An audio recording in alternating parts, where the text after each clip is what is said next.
বারবার মেরে যাবে আর বসে বসে মার খাবে এটা না। নেত্রী হুকুম দেন, হুকুম লাগবে না, হুকুম এখনই দিয়ে দিচ্ছি।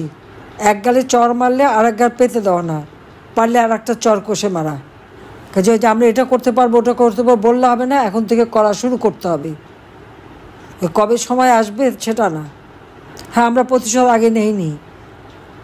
2001-এ আমাদের সাথে যা করা হয়েছিল আওয়ামী লীগের নেতাকর্মীদের সাথে, আমি শুধু বলছিলাম ধৈর্য ধরে আমরা আগে দেশটাকে উন্নত করি। দেশটাকে তো উন্নত করলাম, উন্নত করার পরে আজকে কী অবস্থা হলো, সে উন্নয়নটাও শেষ করে দিল। তাহলে এখন আর কিসের অপেক্ষা?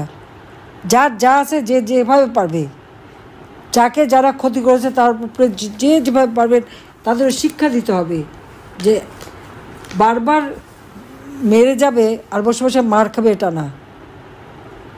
এখানে কেউ কারো হুকুমের অপেক্ষায় থাকবে না। আর দুঃসময় যারা কাজ করবে, যে যেখানে কাজ করবে, কোন নেতা কী হুকুম দেবে সেটা না। যারা দুঃসময় কাজ করছে তারাই নেতা, যে যেখানে কাজ করবে সেই নেতৃত্ব দিয়েই কাজ করবে। আওয়ামী লীগের নেতার কোনো ক্রাইসিস হয় না, কাজে যারা দুর্দিনে কাজ করে তারাই নেতা হয়, এটা মাথায় রাখতে হবে। এবং সেখানে কে নেত্রী হুকুম দেন, হুকুম লাগবে না, হুকুম এখনই দিয়ে দিচ্ছি। যাদের উপরে আঘাত এসেছে প্রতিঘাত কিভাবে করবেন সেই পথ খুঁজে সেটাই করতে হবে। এখন আর ওই বসে থেকে সহ্য করার সময় না। এক গালে চর মারলে আর এক গাল পেতে দেওয়া না, পারলে আর একটা চর কষে মারা। সেইভাবেই ঘুরে দাঁড়াতে হবে। আমি তো আছি। হ্যাঁ, সেই দিন হয়তো বেঁচে থাকলাম না আমরা দুই বোন, কারণ সেই দিন ওইটাই লক্ষ্য ছিল যে 15 আগস্ট বেঁচে গেছি, আমাদের আর বেঁচে থাকতে দেবে না। কাজেই সেইভাবেই সবাইকে কাজ করবার জন্য আমি নির্দেশ দিচ্ছি।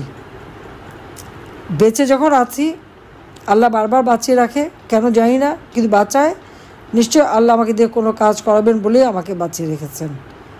21 আগস্ট গ্রেনেড হামলা থেকে বাঁচিয়েছিলেন, যুদ্ধাপরাধীদের বিচার শেষ করেছি, জাতির পিতার হত্যাকারীদের বিচার শেষ করেছি। বাঁচিয়ে রেখেছিলেন এই জন্য যে বাংলাদেশকে উন্নত করব, উন্নয়নশীল দেশের মর্যাদায় বাংলাদেশকে উন্নীত করেছি। কারণ বাংলাদেশ সেই পাপের হাত থেকে মুক্তি পেয়েছিল, বিচারহীনতার হাত থেকে মুক্তি পেয়েছিল, যুদ্ধাপরাধীদের বিচার করেছিলাম, সেই জন্যই বাংলাদেশের উন্নতি হয়েছিল। আজকে আবার বাংলাদেশের সেই উন্নয়নকে ধ্বংস করেছে। আল্লাহ বাঁচিয়ে রেখেছেন যে আজকে চেহারাগুলি সব চেনা হয়ে গেল। এরপর যখন যা করার করতে হবে এবং বাংলাদেশকে আবার আমরা উন্নত করব, সমৃদ্ধ করব, এবং যে লক্ষ্য স্থির করেছি সেই লক্ষ্যে আমরা পৌঁছাবই। আল্লাহ আমাদের সহায় আছেন, বাংলাদেশের জনগণ আমাদের সহায় আছে। আমি দেশবাসীকে বলবো যে আপনারা ধৈর্য ধরেন এবং যেখানেই অন্যায় দেখবেন সেখানেই প্রতিরোধ গড়ে তুলবেন। সবাই ভালো থাকেন, সুস্থ থাকেন এবং ঐক্যবদ্ধ হয়ে কাজ করেন। কে কী করলো না করলো ওই বিচার করার সময় এখন না। এখন সবাইকে এক হয়ে যার যতটুকু শক্তি আছে তাই দিয়ে প্রতিরোধ গড়ে তুলতে হবে। দেশকে বাঁচাতে হবে, দেশের মানুষকে বাঁচাতে হবে, এই দুর্বৃত্ত পরায়ণ থেকে দেশকে বাঁচাতে হবে, এই জল্লাদের হাত থেকে মানুষকে বাঁচাতে হবে। এই মানবাধিকার লঙ্ঘনকারী, জঙ্গি, দুর্নীতিবাজ, খুনি ইউনূসের হাত থেকে বাংলাদেশকে রক্ষা করতে হবে। কাজেই আজকে সবাইকে এক হয়ে কাজ করার জন্য আমি নির্দেশ দিচ্ছি। সবাই ভালো থাকেন, সুস্থ থাকেন। জয় বাংলা, জয় বঙ্গবন্ধু, বাংলাদেশ চিরজীবী হোক।